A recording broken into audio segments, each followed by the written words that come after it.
A few years ago, I turned 30. Now, I don't care much about age in regards to how many trips you've taken around the sun. You can be 30, but it doesn't matter how old you are if you have the health of a 40-year-old. Part of me staying healthy and young as I age is keeping my six-pack. So here's some tips that have helped me along the way. Everyone wants abs. Well, technically speaking, everybody already has abs. And there are literally only two reasons, right? That's simple. Two reasons why you don't already have them. Number one, your abs are hiding under fat. And number two, your abs are too weak to be visible. Therefore, getting abs is a combination of both losing fat and building up the ab muscles. Heavy compound lifts like squats, deadlifts, pull-ups, bench press, etc. are the move. It's a pretty common misconception that cardio workouts are good for burning fat. And they do. They burn fat, but only while you're actually doing the cardio.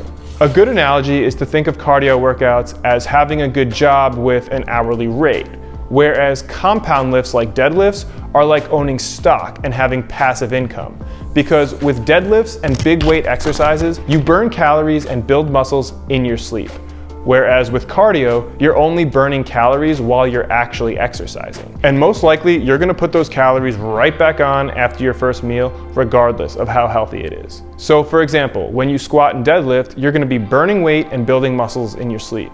When you run, you're only burning calories while you're actually running. So to keep in this analogy, cardio is a bad return on investment, whereas compound lifts offer a great return by making sure your body is always working for you. That being said, you should still be running. Just don't run a lot and think you're gonna have a six-pack anytime soon.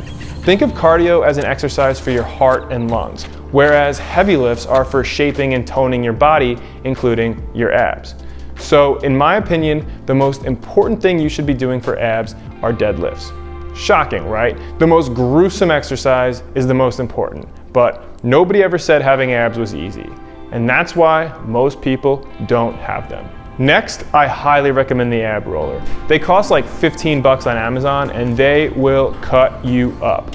It's also not an easy workout, but it's by far my favorite. You can do all the crunches in the world, but they won't help you unless you actually lose the fat.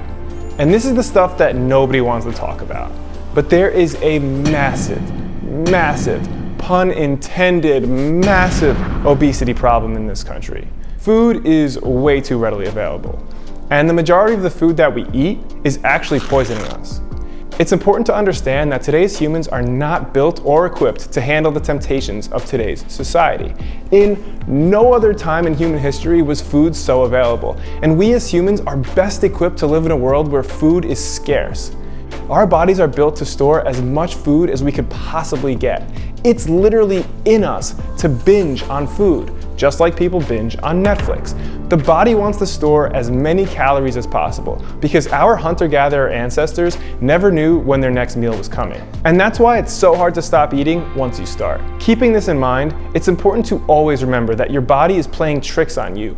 It's always going to get you to try to eat more, and therefore, getting, keeping, and maintaining abs is a full-time job. One in which your body, mind, and even the society we live in today is constantly fighting against you. So my number one tip is this.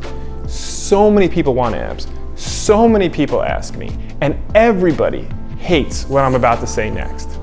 So, drum roll please. My number one tip for abs in your 30s and beyond: do not eat bread.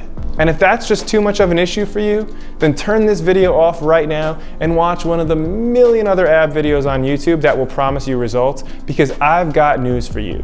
If that sandwich at lunch, that nice piece of bread at a restaurant while you wait for your meal, pizza on a Friday night after the bars, whatever it is that appeals to you, if that is more important to you than having abs, it's just not going to happen. You're probably not going to have success with a six-pack as long as you're eating bread. I used to get away with having good abs in my 20s and teens just by working out and having good genetics, but as you get older, diet is the only way. Abs are made in the kitchen. Simple as that. And bread of any kind, literally anything that is made from flour, just isn't going to cut it. Not only is it high in calories and almost always turns to fat, but it is going to give you more cravings for more bread and more sugar. Fun fact, 2 slices of whole wheat bread cause a bigger blood sugar spike than a spoonful of sugar. Eating bread is a vicious, vicious cycle. But the good news is, it's easy to break out of it once you stop for good and begin to adopt better habits in your day-to-day life. Think about it. Our hunter-gatherer ancestors did not eat bread. Bread doesn't grow from the ground, nor is there a bread tree. Ultimately, bread comes from wheat, which is grown in wheat fields, and through some long, drawn-out process of grinding, crushing, heating, etc., bread is made. So tell me again, how is this the same as this?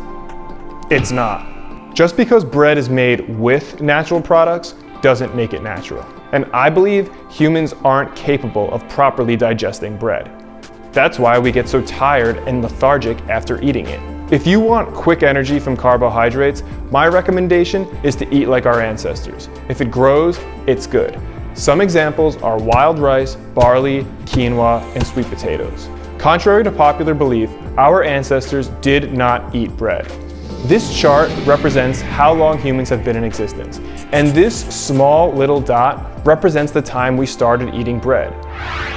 Safe to say, bread really isn't a natural part of the human diet.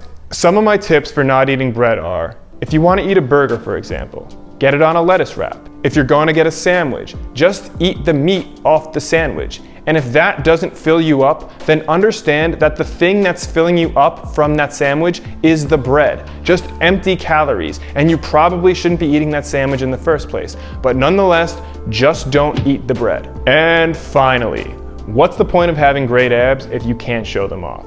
So here are some tips for taking some pictures of your abs, because even when you do have them, they're not always going to look picture perfect. Reducing fluid intake before the shoot is going to be the most important thing. Look, I think water's great and everyone should drink it all the time, but if you want to take good pictures of your abs, you're just going to want to dehydrate yourself as much as possible. This is not only going to get you to reduce bloating, but it's also going to make your veins pop and get those muscles to show through. I personally might do some push-ups, maybe some curls beforehand, just to kind of get a little extra pump, pull down those shorts a little bit, but keep it classy. And as with all things photography and video related, lighting is by far the most important piece. Fun fact, I actually made a semi-viral TikTok showing off just how important lighting can be if you want to check that out. The goal for lighting your abs is going to be to get as much contrast on them as possible. This means that you don't want to be in full direct light like the sun, and you don't want to be in full direct shade like the shade. The best results are going to come from having a shaded environment with some direct light thrown in. So the formula is going to be shade plus light that you can manipulate. And once again, your goal is to create shadows on your abs, which will create depth, making them look bigger and more pronounced. Keeping the lights overhead is going to look the best. And then just sort of experiment with which shadow configurations on your abs look the best and snap away. The last tip is when you do finally get those abs, just don't lose them. It's not going to be easy. It's a full-time job. Stay strong, stay motivated, and understand that having abs and maintaining a good physique is a lifelong journey. It shouldn't be looked at as a goal that you can just achieve and move on from. Think of the body like a car. If you treat your car well, give it oil, maintain it, it's going to run well for a very long time. If you treat your car or body like crap, it's going to run like crap, break down easily, and die fast. But the biggest difference between your car and your body is you can always get another car.